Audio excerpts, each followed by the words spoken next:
Hey guys, what's up? Uncle Splorin Ryan here, coming to you from Greenwood Cemetery in Orlando. One of the most historic, if not the most historic, resting place for the people who actually built Orlando. And today we're going to show you some of the mysteries and some of the history of Orlando as we do just a little Splorin.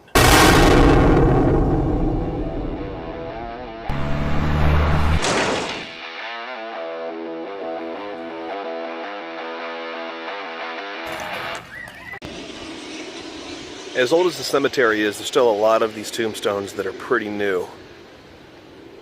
Out of respect for family members, I'm trying not to go directly onto any tombstone names that have been a little bit more recent, but are curious as to why there's a headstone just with the letter R. The grounds of the cemetery are absolutely beautiful. Lots of Spanish moss, lots of live oaks, of course palm trees because this is Orlando. And it just goes on for acres and acres. Strangely, there is an apartment complex just on the other side of that fence. Nearly every large metropolitan area I've been in has that one cemetery that they've sort of claimed as their own, and that's where all the history is. And usually they kind of encourage you to come out and spend some time in the cemetery. And for Orlando, that is Greenwood. They not only do they do the burials here continuously, but there's a lot of activities they do out here too. There's holiday things that they have going out here. There's a lot of educational things, of course, a lot of civic stuff, and they're really big on bringing people in from the community to learn about the city's history and also to kind of give back a little bit. One major difference between the major cemeteries up north and the ones down south is down south, with the exception of places like New Orleans, of course, there's not as much in the way of marble down here. There's still a good amount of it, but up north, where all the stonemasons came in during the 18th and 19th centuries, there's a lot of really ornate sculptures in the cemeteries, a lot of very large mausoleums, and here, a lot more granite, a lot less marble, a lot less statues, a lot less mausoleums. There are, unfortunately, some of the headstones that have fallen into disrepair in certain parts of the cemetery, and some like this that have sort of been swallowed up by the vegetation nearby. But when you consider how old some of these are, I suppose a bit of that is to be expected. Still unfortunate.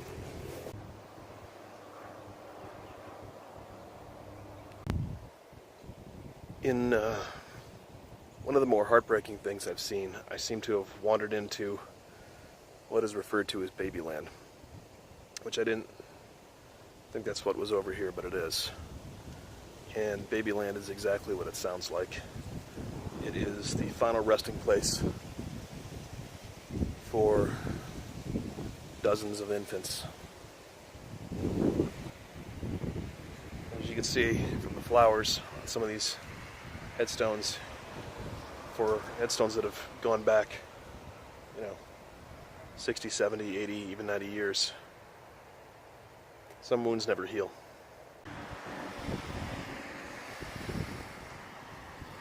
Perhaps even more heartbreaking is the fact that a lot of these headstones don't have a name on them, because these were babies that were born and died on the same day. So there's only one date on them, and most of them just read our son, our daughter, or infant, because most of these people knew that their children were not going to survive. I've got to say, I've been doing cemeteries for years. I love them. There's a lot of history, and I don't generally see them as being overly macabre as long as you're looking at the history, but babyland, that one hurts a little bit. There is something somewhat beautiful, though, about the fact that they're all laid together. Right across from babyland is this. This is obviously a military cemetery. And right up there is the last little bit of humor for them. These headstones are all from World War I and World War II. Again, not stop long enough to show any of their names. you do have some Korean War here as well. And somewhat appropriately, the Orlando Executive Airport is just over those trees.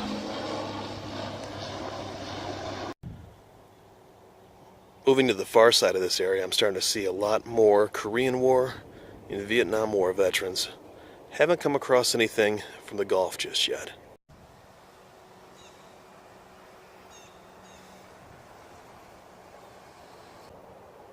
I've been trying not to show the names on the tombstones for the most part, unless, again, they've been gone long enough that their families probably aren't around either. But I am going to show the one behind me, because I think the folks here would be okay with it.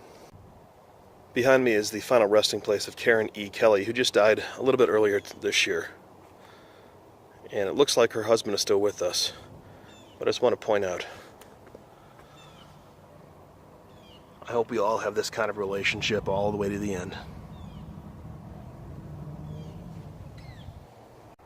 So far, this is the only large obelisk that I found in the cemetery. E. Kirby Smith. Right here in the middle of the cemetery is what I believe is the original Sperry fountain. Sperry fountain was placed in Lake Eola years ago, more than 100 years ago actually, by the Sperry family, who was one of the original iron-working families of the Orlando area. We all know the Centennial Fountain in Lake Eola Park, but this was the original fountain.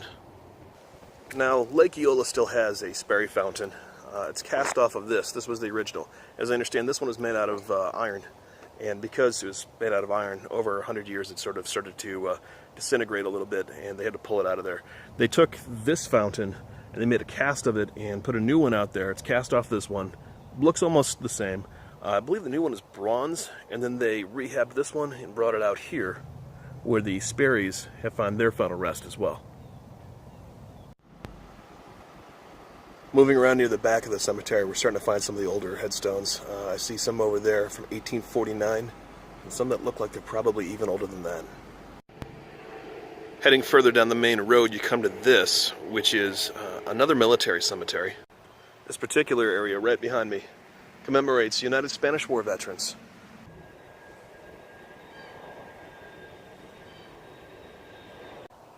One of the more talked about, or famous, if you will, burials in Greenwood is right behind me. There's only a couple of mausoleums, as I mentioned, in Greenwood, and one of them is right behind me, which is Fred Weeks. Fred Weeks was a man who came to the Orlando area in the 1800s, and he had a little bit of a fortune to invest, and unfortunately, three people who may have had somewhat sketchy morals sold him a piece of land to invest in. Unfortunately, Fred was kind of new to this, and what he invested in turned out to be swampland, which is actually still part of this area. He tried to get his money back, he tried to give it back, couldn't get satisfaction, so what he did was kind of interesting. Before this was here, he actually got another piece of property on his property that he now owned, and he put a tombstone up. And on the tombstone, there's nobody buried there, but there was an inscription. And the inscription read, "A certain man went down from Jerusalem and fell among thieves." Luke 10:30.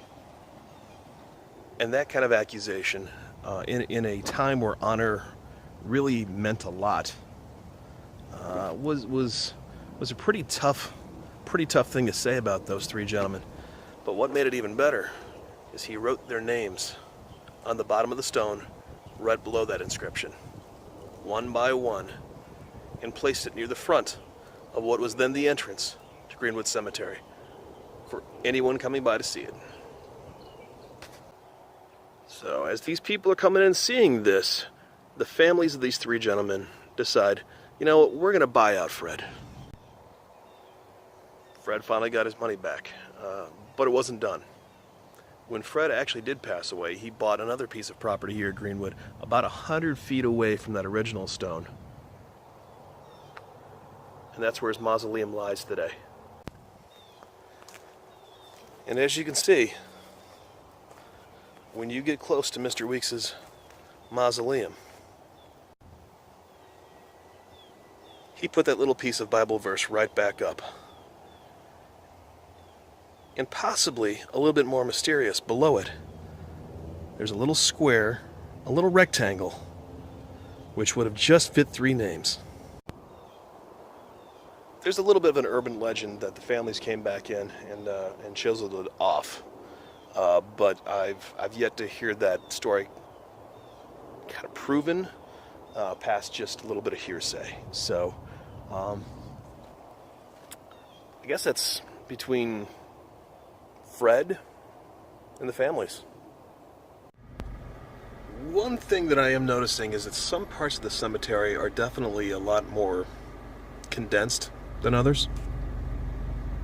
The tombstones in some areas really seem to be right on top of each other, when others they're definitely much more spaced out.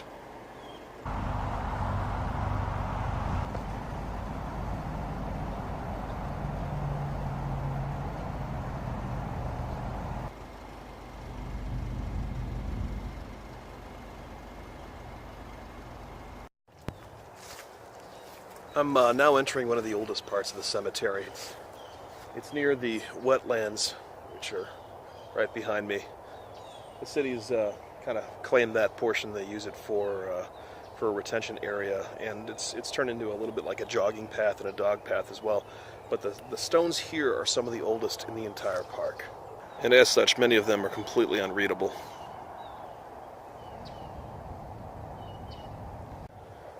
And while the city does a pretty good job of keeping up with things, there's obviously some trouble here. The ground is actually very soft. As I'm walking through here, I can kind of feel myself sinking just a little bit. So it's not too hard to see how some of these tombstones are finding themselves tipping over, unfortunately.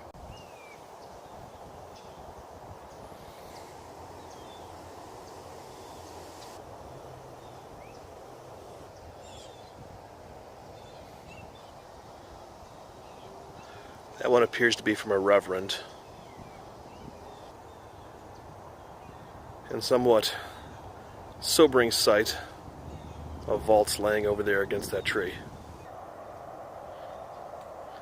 Now for the older area, you might notice that there's just not a whole lot of tombstones back here, and you would think there would be even more for this older section. And unfortunately, there's a reason. For the first 10 years or so that this cemetery was here,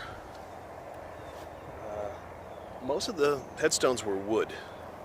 It's really hard to get the stone and the marble and the granite down here. You'd have to pull them out of Georgia, bring them down. So generally they stuck with wood tombstones for the first 10 years or so. As you can see, there are no wood tombstones here. About 10 years into the park's existence, there's a wildfire, a brush fire that came through here, and it took out almost all of the wood tombstones. And they never really did identify where everybody was or who everybody was. I understand that somewhere around here there was one lone wooden tombstone left. I was really hoping to come across it, but I haven't. I was going to stop at the office for the cemetery, but they are closed today. So unfortunately I was not able to locate where that is. For those of you that are into ghost stories, Greenwood has its fair share, of course. Way back between 2003 and 2008, I was part of a paranormal research group in Cleveland. So I've got a little history with the supernatural, if you will. I'll be the first to say, I've never really thought that cemeteries made a whole lot of sense for hauntings. Most hauntings that I've been around have something to do with the person coming back to an area that held some sort of significance for him. And cemeteries don't usually hold a lot of significance for the people who were buried here. But I'll be the first to say, there don't seem to be hard, fast rules for this type of thing. There have been a lot of reports over the years of people running in and out of the woods, dashing in and around the tombstones and the trees, all the way throughout the entire cemetery. Generally, they've been described as shadowy figures. It only seems to happen at night. So, take it with a grain of salt. I don't know about you, but my eyes aren't the best in a dark cemetery. But there's a decent amount of reports of it. And if you at all are interested in coming and checking it yourself, the cemetery does once a month or so do a twilight tour where at night you can come out here and there's an expert who will meet you, and they will take you around and show you all the sites and the historical areas of the cemetery, and maybe you'll see something. In the entirety of Greenwood Cemetery, there's only 2 mausoleums. The one that we saw before, Fred Weeks. The one behind us, which is Wilmot. And if you were into mysteries, there's one here too. Mr. Wilmot passed away well over 100 years ago. But since then, people have seen several times a figure in an old-fashioned military uniform leaning against this mausoleum, looking very concerned, looking off in the distance, and then disappearing.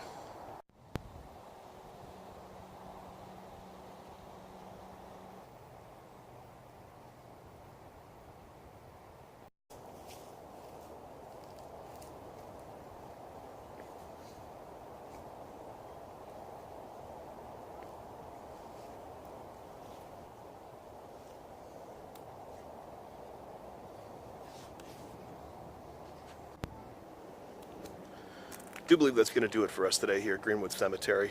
The shadows are getting a little bit long, the clouds are getting a little thick, and I believe that is my cue to leave. I'm going to ask you, if you don't mind, reach down below. There's a subscribe button, there's a bell. If you haven't already done so, please feel free to hit both. And on a more serious note, definitely, if you're in Orlando, spend some time out here. Greenwood Cemetery is absolutely beautiful, absolutely amazing historical area. I didn't scratch even close to the surface today. We'll definitely be back out here. And we'll see you next time when we do just a little bit more Splorin.